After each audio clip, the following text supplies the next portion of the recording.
पढ़ रहे थे बच्चों एस्टेट के लिए। आज हम जो चैप्टर करेंगे वो पढ़ेंगे हम chemical reaction and the equation. ठीक है, जो नया सिलेबस है उसके अकॉर्डिंग ये 4th लेक्चर है। 3 लेक्चर पहले हम रिकॉर्ड कर चुके हैं। ठीक है, सबसे पहले आपको पता होना चाहिए केमिकल रिएक्शन क्या होती है। देखो बच्चों, एक कोई चीज, एक सब्सटेंस आपके पास है, कुछ कंडीशंस आप देते हैं उसको, और वहां पे एक नया कोई मतलब सब्सटेंस बनता है जिसकी प्रॉपर्टी अलग होती है। ठीक है, यही एक केमिकल रिएक्शन में होता है। जैसे आप एक रिएक्शन में एक चीज को रिएक्टेंट बोलते हो, जो चीज फॉर्म होती है उसको आप क्या बोल देते हो? प्रोडक्ट बोल देते हो। क्या बोल देते हो? एक तो आप बोलते हो, इसको हटा देते हैं, हट जाओ भाई। एक को आप रिएक्टेंट बोलते हैं और दूसरे को आप क्या बोल देते हैं? प्रोडक्ट बोलते हैं। जो आप रिएक्शन में इन्वॉल्व होता है वो रिएक्टेंट होता है, और जो चीज बनती है, ठीक है, जो चीज बन जाती है उसको आप क्या बोलते हो? उसको प्रोडक्ट बोलते हो। ठीक है, अब कौन कौन सी रिएक्शंस हैं? जैसे रेस्पिरेशन, वो भी एक रिएक्शन है, केमिकल रिएक्शन है। रस्टिंग ऑफ आयरन, वो भी बच्चों ये क्या है? ये सारे जैसे लिखे हुए हैं, ये टाइप ऑफ क्या है? केमिकल रिएक्शंस है। जो हम फूड पका रहे हैं वो भी बच्चों क्या है? एक केमिकल रिएक्शन है। जो दही बनती है, दूध से दही बनाते हैं, वो भी एक केमिकल रिएक्शन है। बर्निंग ऑफ मैग्नीशियम रिबन, वो भी एक क्या है? केमिकल रिएक्शन है। तो ये जो सारी जो चीजें लिखी हुई हैं, जो अगर बायो में जो हो रही हैं, हमारी बॉडी के अंदर जैसे होती है, वो बायोकेमिकल रिएक्शंस हो जाती हैं। ठीक है, अब जो मेन चीज जैसे आपको पता होना चाहिए कि भाई क्या चीजें ऐसी हैं जिससे आपको ये पता लगता है कि भाई यहाँ पे रिएक्शन जो है, जो केमिकल रिएक्शन है वो हुई है। तो वो कौन कौन सी चीजें हैं? या तो स्टेट में चेंज आ जाए, भाई कोई लिक्विड था, लिक्विड से क्या हो जाए? सॉलिड में कन्वर्ट हो जाए। या फिर कोई लिक्विड था, वो किस में कन्वर्ट हो जाए? वो वेपर फॉर्म में या गैसियस फॉर्म में वो चेंज हो जाता है। ठीक है, तो वो चीज क्या दिखाती है हमें कि भाई यहाँ पे कोई ना कोई चेंजेस आया है, कोई केमिकल रिएक्शन हुई होगी। ठीक है, कलर में चेंज आ जाए बच्चों। ठीक है, कोई चीज जैसे अगर आपके पास KMnO4 है, क्या है KMnO4? उसमें आप लैक्टिक या फिर जो अपना एसिड आप डाल दीजिए, सिट्रिक एसिड डाल लीजिए। ठीक है, सिट्रिक एसिड इसमें डाल लीजिए, जो पर्पल कलर है वो किसमें? कलरलेस वो हो जाता है। या फिर आप टेम्परेचर चेंज जो होता है उसमें भी आप क्या देखते हैं कि केमिकल रिएक्शन होती है। जैसे आप बहुत सारी रिएक्शन जो कि एक्सोथर्मिक रिएक्शन होती है, कि पहले वो नॉर्मल थी। जैसे बर्निंग, आप किसी भी चीज को क्या करते हो, जो कंबशन रिएक्शन होती है, पहले वो नॉर्मल आपको दिख रहा होता है, पर जैसे ही आप उसको इग्निशन टेम्परेचर देते हैं, फिर जितनी आपको ये पता है कि वहां पे जितनी ज्यादा हीट निकलती है, एक नॉर्मल आपको फ्यूल दिख रहा है कैरोसिन, या आपको लकड़ी पड़ी हुई दिख रही है, आप उसको जलाते हैं तो आपको पता नहीं कितनी ज्यादा वहां से हीट बाहर निकलती है। तो अगर चेंज इन द टेम्परेचर होता है तो वो भी वहां से क्या पता लगता है कि रिएक्शन अकर हुई है। या इवोल्यूशन ऑफ द गैस, ठीक है, जैसे आप मेटल की एसिड्स के साथ रिएक्शन कराते हैं, ठीक है, तो वहां से क्या इवोल्व होता है? हाइड्रोजन गैस बाहर निकलती है। तो भी आपको वहां से, ये H2O लिख दिया बच्चों, H2, हाइड्रोजन गैस वहां से बाहर निकलती है, तो भी हमें क्या पता लगता है कि यहाँ पे क्या हुई है? केमिकल रिएक्शन यहाँ हुई है। ठीक है, अगर एक नॉर्मल एक केमिकल रिएक्शन आप देखें, जैसे लिखा हुआ है मैग्नीशियम प्लस ऑक्सीजन, क्या है? मैग्नीशियम है, Mg प्लस में क्या है बच्चों? O2, तो यहाँ पे क्या बन जाता है? मैग्नीशियम ऑक्साइड यहाँ पे बन जाएगा। ठीक है, तो जो आप किस में लिखते हैं? लेफ्ट साइड में लिखते हैं, ये रिएक्टेंट होते हैं। और रिएक्शन लिखने का एक तरीका होता है, जो भी आप मेटल लिखते हैं, जो रिएक्टेंट लिखते हैं, वो मेटल हो सकता है, नॉन मेटल, कुछ भी चीज हो, उसकी स्टेट आपको बतानी होती है। जैसे आपको पता है भाई मैग्नीशियम है, क्योंकि आप रिएक्शन से कुछ जानकारियां निकालना चाहते हैं। ठीक है, तो अब हमें ये पता है कि भाई मैग्नीशियम है, वो सॉलिड फॉर्म में होगा, ऑक्सीजन जो है वो गैसियस फॉर्म में होगी, और जो ये बनेगा मैग्नीशियम ऑक्साइड, वो सॉलिड फॉर्म में होगा। ठीक है, तो यहाँ से हमें कुछ जानकारी मिलती है, तो इसी वजह से आपको स्टेट बतानी होती है। और जो कंडीशंस रिएक्शन के लिए रिक्वायर्ड है, भाई मुझे हाई टेम्परेचर चाहिए, मुझे हीट करना है, या मुझे कोई इस रिएक्शन को हेल्प करेगा, जो मतलब जो कैटलिस्ट है, तो वो आपको इस एरो के ऊपर लिखने होते हैं। ठीक है, फिर क्या कंडीशंस होती हैं बच्चों, और क्या चीजें आपको पता होनी चाहिए, जैसे आगे मिल जाएंगी आपको। ये रही, ये लिखने का क्या है? एक रिएक्शन को लिखने का तरीका है। आपने ये देखा कि भाई Mg प्लस O2 लिखा गया, और क्या बना? MgO बना। तो यहां में क्या देखने को मिला कि भाई एक मैग्नीशियम का एटम जो है वो यहाँ पे है, और एक ही मैग्नीशियम का एटम यहाँ पे है। ये अपनी कौन सी है, लेफ्ट साइड है, और ये कौन सी है, राइट साइड है। तो ये तो दोनों बराबर है, पर यहाँ पे क्या है, ऑक्सीजन के दो एटम है, पर यहाँ पे क्या है, एक ही है, मतलब ये बैलेंस नहीं है, क्योंकि आपने एक लॉ पढ़ा है, law of conservation of mass. ठीक है, जो मतलब जितना आप राइट में, एक नॉर्मल सी बात है कि भाई जितना आपने रिएक्टेंट लिया होगा तो प्रोडक्ट तो उसी से बनेगा ना। हाँ, ये हो सकता है कि वो हीट एनर्जी में चेंज हो जाए या किसी और एनर्जी में कन्वर्ट हो सकता है, पर जो टोटल जो सम रहेगा वो तो क्या होना चाहिए, बराबर होना चाहिए। तो जो रिएक्शन होगी वो क्या होनी चाहिए, बैलेंस्ड होनी चाहिए। ठीक है, सबसे पहले आपको या तो मेटल होगा या नॉन मेटल, उनको बैलेंस करेंगे, सबसे लास्ट में आप हाइड्रोजन और ऑक्सीजन की तरफ जाएंगे। ठीक है, हमने मैग्नीशियम देख लिया, वही बैलेंस था। फिर हमने देखा ऑक्सीजन। आपके पास दो तरीके हैं, या तो मैं इसको यहाँ 2 से मल्टीप्लाई कर दूं, ठीक है, क्या कर दूं, 2 से मल्टीप्लाई कर दूं। पर अब क्या हो गया, मैग्नीशियम 2 हो गए, ऑक्सीजन 2 हो गई। अब ऑक्सीजन तो बैलेंस हो गया, पर जो मैग्नीशियम है वो अनबैलेंस्ड हो गया, तो इसको भी 2 से मल्टीप्लाई कर देते हैं। तो क्या अब ये बैलेंस हो गई कि नहीं हो गई, अब ये बैलेंस हो गई है, मतलब एलिमेंट जो एटम थे वो सेम हो गए। या फिर आप क्या कर सकते थे, Mg है, प्लस में O2 था, और क्या बना, MgO। तो आप क्या कर सकते थे कि ऑक्सीजन को आप क्या कर सकते हैं, हाफ। तो अब क्या बचा, एक ही एटम बचा, तो एक ही यहाँ पे है। तो ऐसे भी आप इसको क्या कर सकते हैं, बैलेंस कर सकते हैं। ठीक है, फिर जैसे एक रिएक्शन और दी जाए आपको, अगर मान लीजिए ये है आपके पास, ठीक है, जिंक H2SO4 है, मतलब मेटल की और एसिड की रिएक्शन की गई है। अभी बताया था ना कि वहां से क्या बाहर निकलती है, हाइड्रोजन गैस बाहर निकलती है। अब अगर आप जिंक देखें तो यहाँ भी जिंक एक ही है, यहाँ भी जिंक एक ही है। ठीक है, फिर आप अगर देखो सल्फर को, यहाँ भी सल्फर एक है, यहाँ पे भी सल्फर एक है। ऑक्सीजन यहाँ क्या है, 4 है, यहाँ भी 4 है। और क्या बचा, हाइड्रोजन, यहाँ भी 2 है, यहाँ भी 2 है। तो ये तो पहले से ही क्या है, बैलेंस है, तो इसकी आपको कोई दिक्कत है नहीं। फिर अगर आप ये रिएक्शन देखें कि Fe plus H2O, Fe3O4 plus में H2, ये बनता है, मतलब जो आयरन है उसकी पानी के साथ रिएक्शन की है, आयरन ऑक्साइड, प्लस में हाइड्रोजन गैस बाहर निकलती है। तो इसको आप कैसे बैलेंस करेंगे, देखो यहाँ पे 3 एटम है, यहाँ पे एक ही है, तो हम इसको 3 से मल्टीप्लाई कर दें। ठीक है, अब देखो अगर यहाँ पे देखोगे तो ऑक्सीजन के कितने एटम हैं, यहाँ पे 4 एटम है, और यहाँ पे सिर्फ एक है, तो इसको 4 से मल्टीप्लाई कर दो। ठीक है, कर दिया हमने। तो यहाँ हाइड्रोजन कितने हो गए, 8 हो गए, 4 दूनी 8। यहाँ पे कितने हैं बच्चों, यहाँ पे सिर्फ 2 हैं, तो इसको भी 4 से मल्टीप्लाई करो। अब देखो जो लेफ्ट और राइट साइड है दोनों क्या है, सेम है। तो ऐसे आपको क्या करनी है, बैलेंसिंग करनी है। ठीक है, और ये सारे रूल्स दिए हुए हैं कि भाई आपको कैसे कैसे करना है। पर अभी आपने, अगर आप पीजीटी, तो 11th-12th में भी आपने बहुत अच्छे से सीखा होगा, ये बहुत नॉर्मल चीजें हैं। ठीक है, ये मैंने बता दिया कि भाई फिजिकल स्टेट लिखी जाएगी कि कौन कैसा है, लिक्विड है तो वो L लिखा जाएगा। ठीक है, और सॉलिड है S लिखा जाएगा, एक्वस फॉर्म में है तो AQ लिखा जाएगा, और गैस फॉर्म में है तो G लिखा जाएगा। ठीक है ना, और जो कंडीशंस जैसे हमने बताई थी कि भाई अगर प्रेशर है, जैसे इसने 340 atm लिखा हुआ है, तो ये प्रेशर की कंडीशन है, इससे मुझे पता लगता है, इंफॉर्मेशन मिलती है इस रिएक्शन के बारे में। सनलाइट की प्रेजेंस में हो रहा है तो इंफॉर्मेशन ऊपर लिख दी गई एरो पे, क्लोरोफिल के साथ हो रही है तो वो भी यहाँ पे लिख दिया गया है। ठीक है, फिर हम देखेंगे कि जो केमिकल रिएक्शन है वो कौन कौन सी होती है, किस किस तरीके की होती है। जैसे पहली जो रिएक्शन होती है बच्चों, वो कौन सी है, कम्बिनेशन रिएक्शन होती है। ठीक है, जिसमें क्या है, दो या उससे ज्यादा रिएक्टेंट कंबाइन करते हैं और एक सिंगल प्रोडक्ट बनता है। क्या बोला मैंने, कि दो या उससे ज्यादा जो रिएक्टेंट होते हैं वो कंबाइन करते हैं और एक वहां पे प्रोडक्ट बनता है। यहाँ पे इसका नाम दोनों का आपको याद होना बहुत जरूरी है, कि एक तो CaO, इसको क्या बोलते हैं, क्विक लाइम बोलते हैं। क्या बोलते हैं बच्चों इसको, क्विक लाइम। और जो CaOH का ट्वाइस होता है इसको क्या बोलते हैं, स्लैग लाइम हम बोलते हैं।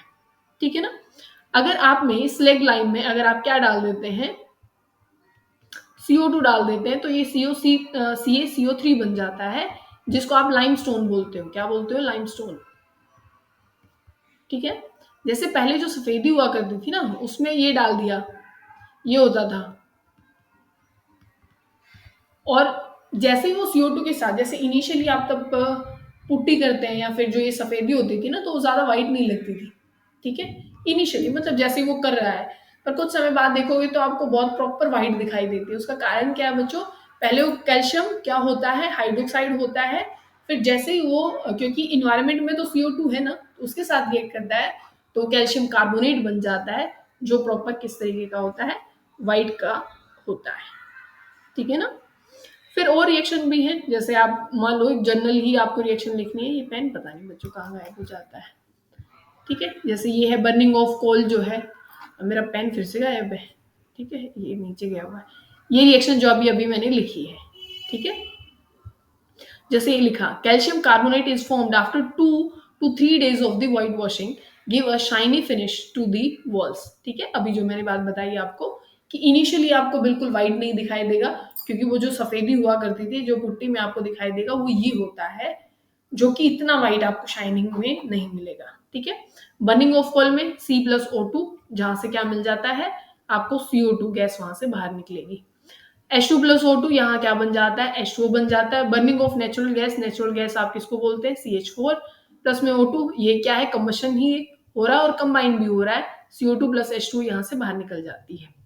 फिर क्या है, एक्सोथर्मिक रिएक्शन आपको पता होनी चाहिए। रिएक्शन में तब हीट बाहर निकलती है, एक एक्सोथर्मिक रिएक्शन होती है और एक एंडोथर्मिक। एक्सो रिएक्शन में बाहर हीट निकलती है, रिलीज होती है, ऊपर का साइन लगा देते हैं। गैस भी तब निकलती है ना, तो ऐसे बाहर लगा देते हैं। ठीक है, और एक होती है एंडोथर्मिक, जिसमें आपको हीट देनी पड़ती है रिएक्शन में।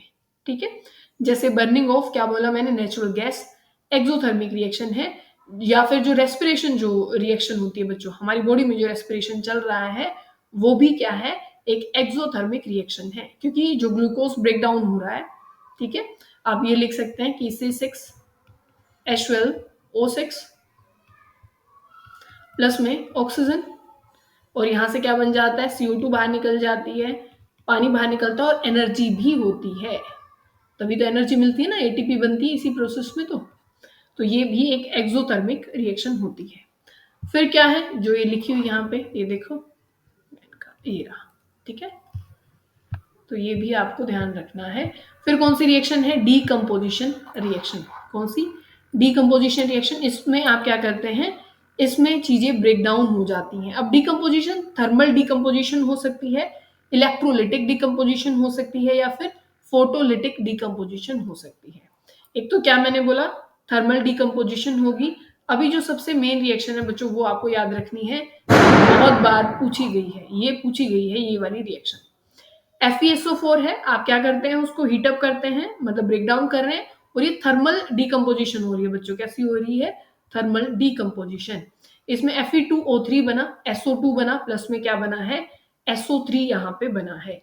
जो ये FeSO4 है ना बच्चों, FeSO4 जो है, ये ग्रीन कलर का होता है, ग्रीन, इसको ग्रीन विट्रोल भी बोला जाता है। वैसे तो यहाँ पे कुछ वाटर कंटेंट भी होता है स्टार्टिंग में, इन्होंने नहीं दिखा रखा, क्योंकि जो ग्रीन विट्रोल होता है वो FeSO4 7H2 होता है।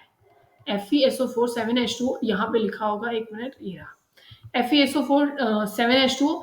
जैसे ही आप इसको हीट करते हैं, पानी बाहर निकल जाता है, पानी बाहर निकलता है तो सिर्फ FeSO4 बचता है। उसको फर्दर हीट करते हो तो Fe2O3, SO2 और SO3।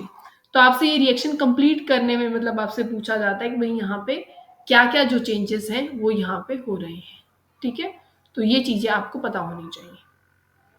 ठीक है ना, तो इसका कलर आपको पता होना चाहिए कि ये कौन सा कलर होता है, FeSO4 का, ग्रीन कलर का, इसको, जिसको आप क्या बोलते हैं, ग्रीन विट्रोल बोल देते हैं। और क्वेश्चन कैसे पूछा जा सकता है बच्चों, क्वेश्चन ऐसे पूछ लेते हैं वो कि FeSO4 की डिकम्पोजिशन हो रही है और एक ऐसी गैस बन रही है जो कि एसिड रेन में हेल्प करती है। एसिड रेन SO2 और पानी H2SO4 बना लेते हैं, तो यही तो है वो गैस, तो ये आपको पता होनी चाहिए। फिर लाइमस्टोन है, उसकी आप ब्रेक डाउन करते हो तो क्या बाहर निकलता है, क्विक लाइन, CO2 गैस बाहर निकलती है। क्विक लाइन और CO2 गैस यहाँ पे क्या है, बाहर रिलीज हो जाती है, तो ये आपको पता होना चाहिए। ठीक है, फिर अगर हम बात करें, एक रिएक्शन और है PbNO3 वाली, ये भी बहुत बहुत ज्यादा इंपॉर्टेंट है, ये भी आपको पता होनी चाहिए। ठीक है, और तो यहाँ और तो नहीं है, बस अभी जो पढ़ रहे हैं ये आपको पता होनी चाहिए। ये क्या है, PbNO3 और इसका ट्वाइस, इसको लेड नाइट्रेट बोलते हैं। ये स्टेट में क्वेश्चन पूछा गया है, लेड नाइट्रेट है, इसकी डिकम्पोजिशन आप करते हैं तो बच्चों क्या बनता है, PbO, NO2 और O2। लेड ऑक्साइड बनता है, NO2 गैस निकलती है और यहाँ पे O2। पूछा जाता है कि लेड नाइट्रेट को डिकम्पोज करते हैं तो कंपाउंड बनता है, एक गैस बनती है जिसका ब्राउन कलर है, तो वो गैस कौन सी है? तो आपको पता होना चाहिए NO2 वो गैस है, इसका कलर कैसा है? ब्राउन। ये रहा, देखो, नाइट्रोजन डाइऑक्साइड, ब्राउन कलर के फ्यूम्स होते हैं, ठीक है ना। तो ये भी आपको ध्यान रखना है। अब हम बात करते हैं जो इलेक्ट्रोलिटिक डिकम्पोजिशन है, ये जो पूरा ये दिखा रखा है ना, ये इलेक्ट्रोलिटिक डिकम्पोजिशन है, मतलब इलेक्ट्रिसिटी की हेल्प से किसी चीज को ब्रेक डाउन करना। तो होता क्या है कि H2O जो है उसको, क्योंकि एनोड और कैथोड होते हैं ना बच्चों, लेफ्ट साइड में एनोड होता है और राइट साइड में कैथोड होता है, ठीक है। यहाँ पे पानी है, पानी कैसे टूटता है? H positive OH negative. यहाँ पे एनोड है, एनोड पे एनायन जाता है बच्चों, तो OH नेगेटिव एनोड पे जाएगा, ठीक है ना। तो अब देखो, चार OH नेगेटिव मिलके O2 और पानी, दो चीजें, तो आपसे पूछा जाता है कि एनोड पे कौन सी गैस बाहर निकली, तब उसकी इलेक्ट्रोलिटिक उसकी इलेक्ट्रोलिसिस तब की गई, ठीक है। तो एनोड पे ऑक्सीजन बाहर निकला, और कैथोड पे, क्योंकि कैथोड पे कैटायन जाएगा तो H पॉजिटिव, तो हाइड्रोजन गैस यहाँ से बाहर निकलती है। तो ये प्रोडक्ट आपको पता होना चाहिए, ठीक है ना। अब हम जो नेक्स्ट देखते हैं वो आपका जो फोटोलिटिक डिकम्पोजिशन जो है, मतलब जो सनलाइट की प्रेजेंस में जो आप ब्रेक डाउन करते हो। जैसे एक तो हमारे पास क्या है, AgBr और एक AgCl, ये ऊपर लिखा होगा। यहाँ पे क्या है, AgBr की तब आप डिकम्पोजिशन करते हो तो Ag जो कि सिल्वर कलर का ही होता है, Br2 ये रेडिश ब्राउन कलर की गैस होती है, ठीक है ना। क्या होता है? रेडिश ब्राउन कलर की गैस होती है, तो ये भी आपको पता होना चाहिए, ठीक है। चलो, ये चीज भी आपको याद हो गई होगी। फिर है बच्चों यहाँ पे जिसको आप क्या बोलते हो, एंडोथर्मिक रिएक्शन, तो आपको पता ही है कि क्या होता है कि जहाँ पे एनर्जी क्या है, ली जाती है, ठीक है, रिएक्शन में इनटेक किया जाता है। एक्सोथर्मिक क्या थी, तब बाहर निकाली जाती है, ठीक है। और ये एंडोथर्मिक रिएक्शन है ना, क्योंकि एनर्जी ले रहे हैं, है ना, इनमें एनर्जी दी जा रही है तब रिएक्शन हो रही है, तो इसी वजह से एंडोथर्मिक है। अब है बच्चों डिस्प्लेसमेंट रिएक्शन। आपका एक काम हो रहा है बच्चों, मैं अभी दे देती हूँ आपको, Fe2O3 का PbO का कलर और PbNO3 ट्वाइस, इसका, इन तीनों के कलर आपको याद रखने हैं, चेक करेंगे और मुझे बताएंगे, ठीक है। ये आपका काम है, आपको करना है ये, ठीक है ना। अब देखो, अब क्या है रिएक्शन हमारी, डिस्प्लेसमेंट रिएक्शन। कोई किसी चीज को क्या कर देगा, डिस्प्लेस कर देगा, जैसे, और जो ज्यादा रिएक्टिव होगा वो कम वाले को डिस्प्लेस कर देगा। जैसे FeCuSO4, ये जो Fe होगा वो यहाँ से कॉपर को हटा देगा और यहाँ आ जाएगा Fe, जो कि FeSO4 बन गया और कॉपर यहाँ से डिस्प्लेस हो गया। तभी आपको कहते हैं ना कि आयरन के बर्तन में, आयरन का मान लीजिए बर्तन है, ठीक है, उसमें आप कॉपर सल्फेट तो ऐड करके नहीं रख सकते, ठीक है। क्यों नहीं रख सकते वो सॉल्यूशन? तो क्योंकि अगर यहाँ कॉपर सल्फेट होगा और ये बर्तन आयरन का है, तो क्या होगा कि आयरन यहाँ से डिस्प्लेस होके इस बर्तन में छेद हो जाएंगे और वो यहाँ पे आएगा और कहीं कॉपर जमा हुआ मिलेगा आपको ऐसे ही, ठीक है ना। तो ये होती है डिस्प्लेसमेंट रिएक्शन। तो ऐसे ही ना चॉइस की जाती है कि भाई हमें ये बर्तन में कौन सा सॉल्यूशन ऐड करना है, कौन सा नहीं करना, इसी रिएक्टिविटी से आपको पता लगता है, ठीक है। तो ये चीज आपको ध्यान रखनी है। अब देखो आगे करें। अब यहाँ से आप कलर भी बता सकते हो, जैसे FeCuSO4 है, वैसे तो CuSO4 5H2O का कलर ब्लू होता है बच्चों, और FeSO4 7H2O का ग्रीन होता है, ये भी आप ध्यान रखेंगे। ये ब्लू विट्रोल होता है और ये ग्रीन विट्रोल होता है, ठीक। कलर में चेंजमेंट आने से भी तो रिएक्शन का पता लगता है। जैसे ये जिंक है, CuSO4 है, जिंक के बर्तन में भी आप कॉपर सल्फेट नहीं कर सकते क्योंकि ये ज्यादा रिएक्टिव है, जिंक कॉपर को हटा देगा, जिंक यहाँ खुद आ जाएगा। फिर लेड है और कॉपर है, तो यहाँ पे क्या आ जाएगा, ये लेड आ जाएगा और कॉपर को यहाँ से डिस्प्लेस कर दिया जाएगा, तो इसको आप क्या बोलते हैं, डिस्प्लेसमेंट रिएक्शन। इसमें भी है। फिर एक होती है बच्चों, ये डिस्प्लेसमेंट थी, एक रिएक्शन होती है डबल डिस्प्लेसमेंट रिएक्शन। क्या होती है? Double displacement reaction. जैसे ये रिएक्शन लिखी हुई है Na2SO4 BaCl2 और इसमें क्या हुआ कि यहाँ पे Cl2 के साथ तो कौन है Ba। अब की बार प्रोडक्ट में क्या हुआ कि जो Ba है वो तो SO4 के साथ पहुंच गया और Na आ गया Cl के साथ, ये देखो, ठीक है ना। तो ये चीज आपको ध्यान रखनी है। और यहाँ पे इसको आप प्रेसिपिटेशन रिएक्शन भी बोलते हैं। क्या बोलते हैं? प्रेसिपिटेशन रिएक्शन, क्योंकि यहाँ बेरियम सल्फेट जो है इसके प्रेसिपिटेट बन जाते हैं। जो चीज इनसॉल्युबल हो जाती है बच्चों, जो सॉल्युबल नहीं होगी वो क्या है, सेटल डाउन हो जाती है, जिसको आप क्या बोल देते हैं, प्रेसिपिटेट बोल देते हैं। ठीक है, तो यहाँ पे क्या है, जो व्हाइट कलर के जो प्रेसिपिटेट है वो यहाँ पे BSO4 के बन जाते हैं। कैसे कलर के? व्हाइट कलर के PPT यहाँ पे फॉर्म हो जाते हैं। ठीक है, अब नेक्स्ट अगर आप देखो तो इन ऑक्सीडेशन और रिडक्शन जिसको आप कहते हैं, या और रिएक्शन भी आप याद कर सकते हैं बच्चों। एक मिनट, नहीं गायब हो जाता है ना।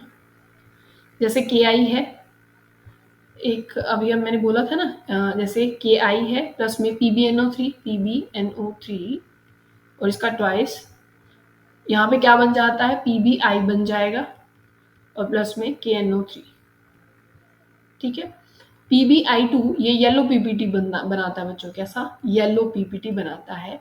PbNO3 जो होता है ये भी, इसके भी येलो PPT होते हैं। कैसे होते हैं? Yellow PPT। तो इसका कलर आपको पता लग गया होगा, मैंने ऊपर बोला था ना PbNO3 का कलर आपको बताना है। तो PbNO3 का जो कलर होता है वो कैसे होता है, येलो कलर होता है। ठीक है, तो ये चीज आपको ध्यान रखनी है। फिर ऑक्सीडेशन और रिडक्शन की हम बात करते हैं। आपको ये पता है ना, ऑक्सीजन का किसी एलिमेंट के पास आना और हाइड्रोजन का बाहर निकलना, ये ऑक्सीडेशन कहलाता है। ठीक है, या लॉस ऑफ इलेक्ट्रॉन भी ऑक्सीडेशन कहलाता है और गेन ऑफ इलेक्ट्रॉन रिडक्शन कहलाता है। ठीक है, मैंने क्या क्या बोला? ऑक्सीजन का किसी चीज के पास आना, ठीक है, ये आना ऑक्सीजन का, हाइड्रोजन का बाहर जाना और लॉस ऑफ इलेक्ट्रॉन, ये ऑक्सीडेशन कहलाता है बच्चों। ठीक है, रिडक्शन क्या क्या कहलाता है, इसका रिवर्स कर लो, ऑक्सीजन का बाहर जाना, हाइड्रोजन का अंदर आना और गेन ऑफ इलेक्ट्रॉन। ठीक है, गेन ऑफ इलेक्ट्रॉन, ये क्या कहलाता है, ऑक्सीडेशन कहलाता है। ठीक है, जैसे यहाँ पे दे रखा है कॉपर प्लस में ऑक्सीजन, इस एलिमेंट के पास ऑक्सीजन आया तो इसका ऑक्सीडेशन हुआ है।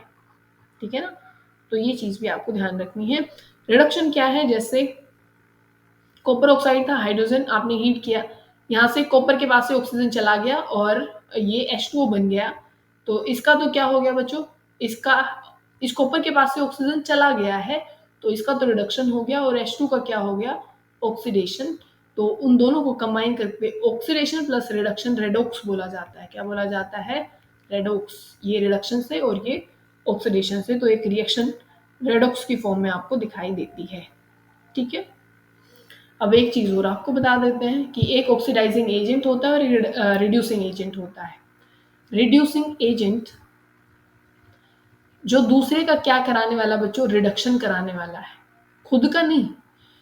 ये एजेंट है, एजेंट दूसरे के लिए होते हैं, वो खुद का अपना जैसे LIC एजेंट है, वो खुद के बीमे नहीं कराते, दूसरों के करा जाते हैं। तो ये रिड्यूसिंग एजेंट क्या है, रिड्यूसिंग एजेंट है अगर, तो रिड्यूसिंग एजेंट मतलब दूसरे का रिडक्शन कराएगा, खुद का ऑक्सीडेशन। और अगर ऑक्सीडाइजिंग एजेंट है बच्चों, ऑक्सीडाइजिंग एजेंट होगा तो दूसरे का ऑक्सीडेशन और खुद का रिडक्शन कराएगा। तो आपसे कई बार ये क्वेश्चन भी पूछ लिया जाता है। ठीक है, फिर आपको क्या पूछा जाता है, कोरोजन आपसे पूछा जाएगा। क्या पूछा जाता है, कोरोजन आपसे पूछा जाता है। कोरोजन आपको पता है ना क्या है, कि जो मेटल होता है अगर वो एक्सपोज होता है मॉइस्चर से, एयर से, एसिड से, तो कई बारी उसके ऊपर कोई हाइड्रेट की, ऑक्साइड की लेयर बन जाती है जो मेटल को वीक कर देती है। ठीक है ना, जिसको आप कोरोजन बोल देते हैं कि वो जो मेटल है वो क्या हो गया है बच्चों, कोरोड हो गया। जैसे आपने लोहे को देखा होगा ना कि उसमें पानी और ऑक्सीजन की वजह से, जो स्पेशल केस है, जो आयरन पे कोरोजन होता है उसको आप क्या बोलते हो, रस्टिंग बोलते हो। क्या बोलते हो बच्चों, रस्टिंग बोलते हो। जिस पे आप कैसे कैसे बचा लेते हो, या तो भाई उस पर पेंट किया जाए या तो वहां ग्रीस लगा दिया जाए। ठीक है, ये सब कुछ आप करके, या इलेक्ट्रोप्लेटिंग की जाए, भाई दूसरा एलिमेंट उसके ऊपर उसको लगा दिया जाए। ठीक है, ये सब कुछ वहां पे किया जाता है। जो यहाँ पे रेंसिडिटी है, जो स्पेशल केस है, क्या है, रेंसिडिटी। फूड का अगर ऑक्सीडेशन होता है तो आप उसको रेंसिडिटी बोलते हैं। क्या बोलते हैं, रेंसिडिटी। कैसे-कैसे आप इस चीज़ को बता सकते हैं, जैसे आपने पता है ना अगर एसिडिटी है तो आपको गंदी सी स्मेल आना शुरू हो जाएगी, सीलन आ जाती है फूड में, तो एयर के कॉन्टैक्ट में आते ही फूड जो है वो खराब होना शुरू हो जाता है। तो कैसे-कैसे बचा सकते हैं, आप एंटीऑक्सीडेंट्स डाल सकते हैं बच्चों, या जो एयर टाइट बैग्स आते हैं जैसे पैकेजिंग में आते हैं, या फिर आप ही एयर टाइट बैग में उसको बंद करके रख सकते हैं, ठीक है? या फिर किसी जार में रख सकते हैं, ठीक है? वो भी आपकी मर्ज़ी है, किसी जार में आप रख सकते हैं, या फिर और कोई चीज़ है ऐसी भी जो हमें खाना पहुँचाना है, जैसे कई बारी ऑक्सीडेशन से बचने के लिए प्रिजर्वेटिव बच्चों शुगर को डाला जाता है, शुगर भी एक प्रिजर्वेटिव है, जैसे बहुत सारी चीज़ें आती हैं ना, जो उसमें चॉकलेट हो गया या च्यवनप्राश आपने खाया होगा, तो उसमें शुगर को ऐड किया जाता है एज़ अ प्रिजर्वेटिव, सॉल्ट भी एज़ अ प्रिजर्वेटिव डाला जाता है। जो सरसों का तेल होता है वो भी एज़ अ प्रिजर्वेटिव डाला जाता है, ठीक है? और केमिकल में BHA और BHT डाले जाते हैं बच्चों। BHA और BHT, ठीक है? ये होता है ब्यूटाइलेटेड हाइड्रोक्सी एनिसोल और ये होता है ब्यूटाइलेटेड हाइड्रोक्सी टोलुएन। ये केमिकल मतलब जो तरीके हैं, या फिर आप रेफ्रिजरेटर में कोई ऐसा जो चीज़ है जिसका ऑक्सीडेशन हो जाए और जो फ्रिज में रखने की, आप उसमें को फ्रिज में रख सकते हैं। जैसे मीट है उसको ट्रांसफ़र किया जाता है ना बच्चों, तो उसमें सॉल्ट डाला जाता है उस चीज़ पे, ठीक है? तो जो माइक्रो ऑर्गेनिज़्म है उनकी ग्रोथ नहीं हो पाती क्योंकि उसी से दिक्कत है ना, तो उसको भी एज़ अ प्रिजर्वेटिव के रूप में यूज़ किया जाता है। फिर हम नेक्स्ट चैप्टर में मिलते हैं बच्चों।